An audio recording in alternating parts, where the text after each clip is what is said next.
ગઈકાલે માલવીયનગર પોલીસ સ્ટેશનના મહાપૂજા ધામ ચોક પાસે બાલાજી રોડ પાસે એક વોલ્વો કારના ચાલકે બેફિકરાઈથી તેમજ પૂર ઝડપે ગાડી ચલાવીને 5 થી 6 વાહનોને અડફેટે લઈ અને એક મહિલા તથા એક અન્ય સાહેબને ઈજા કરેલ, ગંભીર પ્રકારની ઈજા કરેલ. ત્યારબાદ ત્યાં બપોરનો સમય ટોળું એકઠું થઈ જતા ટોળાએ આ વાહન ચાલકને પકડીને માર મારેલ. તેથી વાહન ચાલકને તાત્કાલિક હોસ્પિટલ દાખલ કરવામાં આવે. આ વાહન ચાલક નશાની હાલતમાં હોવાની શંકાના આધારે એના બ્લડ સેમ્પલ લેવામાં આવેલ અને બ્લડ સેમ્પલને પૃથ્થકરણ અર્થે FSL તરફ મોકલવામાં આવેલ છે.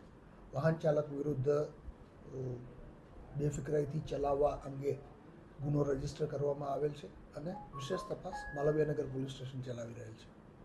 નશાની હાલતમાં હોવા માટેની ફરિયાદ અને જે પબ્લિક પ્રોપર્ટી ડેમેજ થઈ છે, આ અંગે કોઈ ફરિયાદ આગામી દિવસોમાં? આ બાબતે જે અકસ્માતની જે ફરિયાદ થયેલ છે એની તપાસ દરમિયાન જો પબ્લિક પ્રોપર્ટીને ડેમેજ કરેલું હોવાની પણ જાણકારી અથવા પુરાવા મળશે તો એ બાબતની કલમોનો પણ તપાસના કામે ઉમેરો કરવામાં આવશે. આપણી પાસે ડેથ એનાલાઇઝર હોવા છતાં પણ શા માટે સ્થળ ઉપર તપાસ ન થતી, આવા લોકો આક્ષેપો કરતા હોય છે? સ્થળ ઉપર આ જે આરોપી છે એને માર મારવામાં આવેલ, જેથી પ્રથમ પ્રાયોરિટી એને હોસ્પિટલમાં દાખલ કરાવવાની હતી અને હોસ્પિટલમાં આ આરોપીના બ્લડ સેમ્પલ લેવામાં આવેલ જ છે.